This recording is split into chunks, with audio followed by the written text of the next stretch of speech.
If there's one thing sports keeps proving, it's this. Never underestimate the skinny guys. They may not look like much, but they've got the energy, the speed, and sometimes just enough power to drop the giants. These are 37 times skinny guys knocked out fat giants. When the 500-pound sumo wrestler Akebono thought he would dominate the ring, Remy Bonjasky proved him wrong.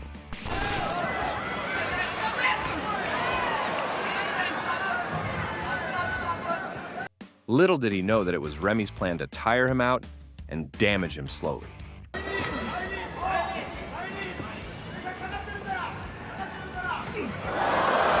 Seeing how the giant was falling into the trap, Remy unleashed a combination of punches.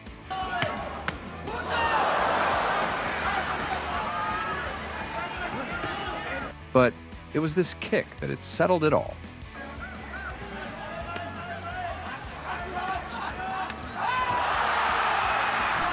Of course, Akebono still had some tenacity left for him after that, because he was also seen fighting Royce Gracie, an 81-kilogram fighter from Brazil.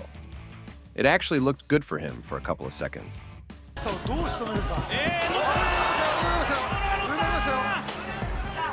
Not until Gracie decided to do a submission move on him.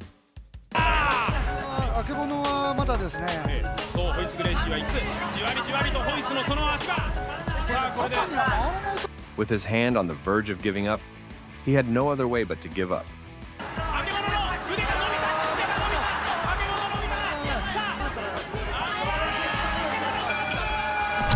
The same thing happened to Emmanuel Yarbrough when he fought Daiju Takase. Yarbrough was a 700-pound man who was aspiring to be the greatest. But unfortunately for him, he was paired with Takase, whom he thought was an easy win because of his slim physique. Takase's strategy was very simple. Run around the ring and let Yarbrough tire himself. Whoa, he's running for his life. Yarbrough has slowed significantly.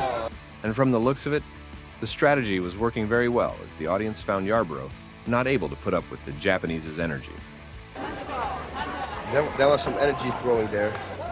Suddenly he should shock him and run the other side. Yarbrough exploded there for a second. He almost grabbed Takase. Takase, getting bored himself, decided to attack the giant, first assaulting his right leg. Yarbrough immediately took hold of his opponent, an opportunity he was looking for a very long time. Up on the... No! Don't go for a single! You gotta be out of your mind! He nailed it, bro. Oh, this is like Jaws. You've got this huge behemoth. If he gets on top of Takase...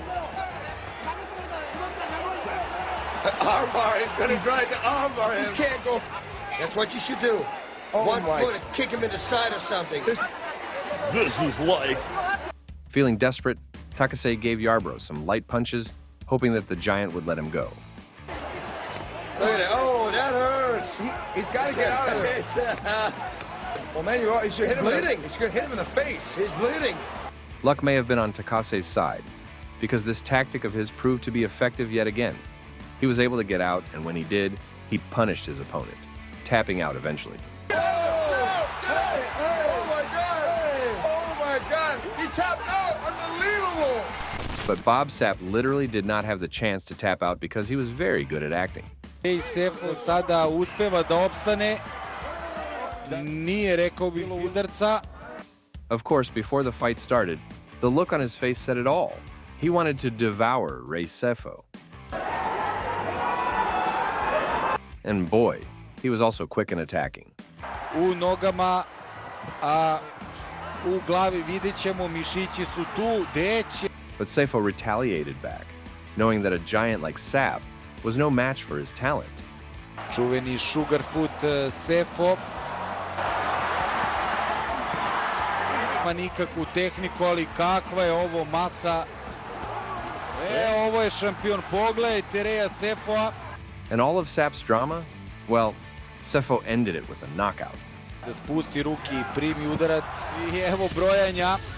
Se pretvorio u gomilu ničeg. A knockout also happened to Arajeli when he fought Choi Hongman, because obviously the bigger the belly, the bigger the ego, and the quicker the fall when reality throws a punch.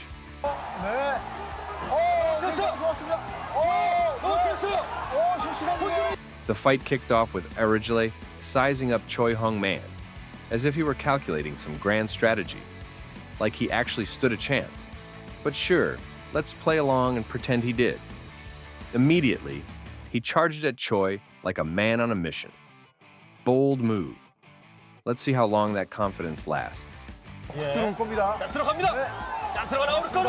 뒷목 잡고 떨어지고 또 때릴 겁니다. 펀치. 네. 계속 펌프에 나오는 거로. 네. 일단은 잡고 있습니다. 좋습니다. 자, 주문. 자, 계속 안면을 허용하는 네. 샤먼 선수들 많이 맞았는데요. 자, 잡아놓고 있는 최영만. 자, 떼어내는데요. 네. But then Choi Hong-man introduced his foot to Aurigile's face, and suddenly, bedtime came early.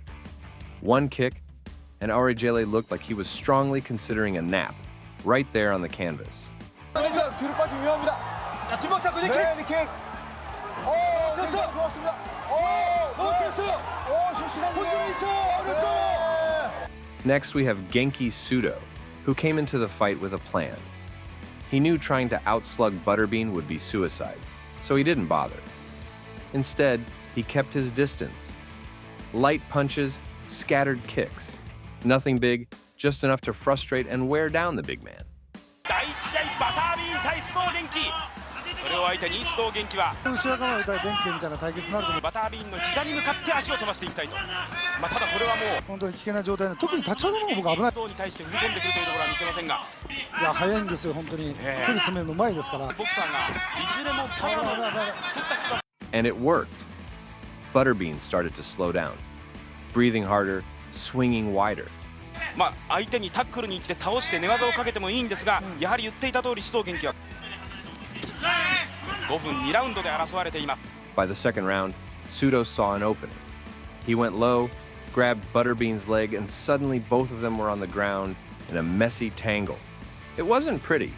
Arms and legs were everywhere. 正確をおっとタックルに行った。取りましたね。足を取りに行きました。バタービーンが須藤の側頭部を殴りつける。上に寝てるような感じですよね。ここどう攻めるかですね。小川さんポジションどうですか。バタービーンはこの名古屋ドーム決戦を前にパンチの練習とにかくパンチだけで倒せる自信があるんだとガードポジションに入っています。さあバタービーンが耐える。 Butterbean tried to use his weight to smother Sudo, but Sudo kept moving, slippery and fast. Neither one could finish it there, but the damage was done. Butterbean looked drained. Then came the final round. Sudo wanted to end it. He threw a clean kick. Butterbean didn't even flinch. He answered with a heavy punch that just missed. Sudo tried again, another kick. This time, Butterbean caught it. この第2ラウンドはどういう攻撃か。パンチを寄せていった須藤元気。For a second, it looked like Sudo was stuck, but he wasn't.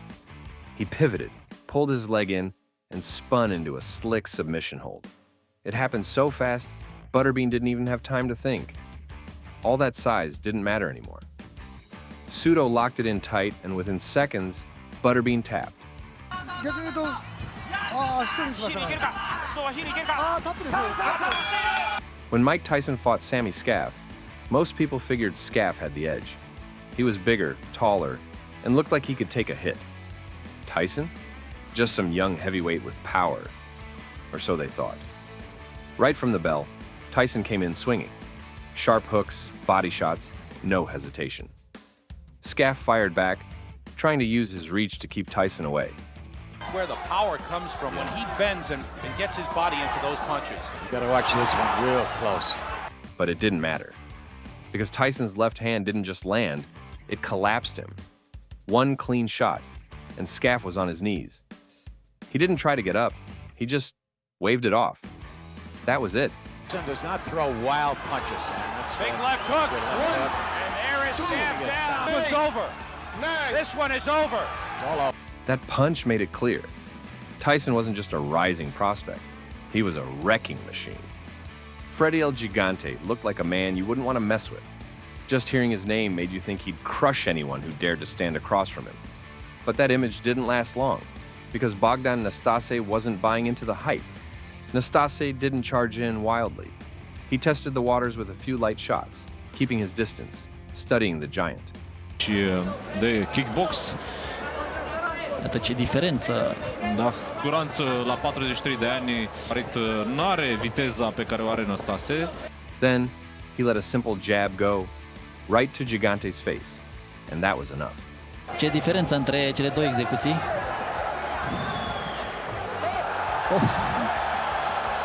Gigante dropped to one knee. Not from a haymaker, not from a big hook, just a jab. The crowd started realizing this wasn't going to end well for Freddy. Moments later, another shot landed, this time a clean left, and Gigante was down again, drained and confused. His size wasn't saving him. His strength didn't matter.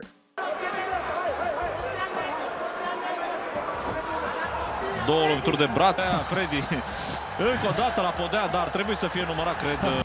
Then, Nastasi ended it.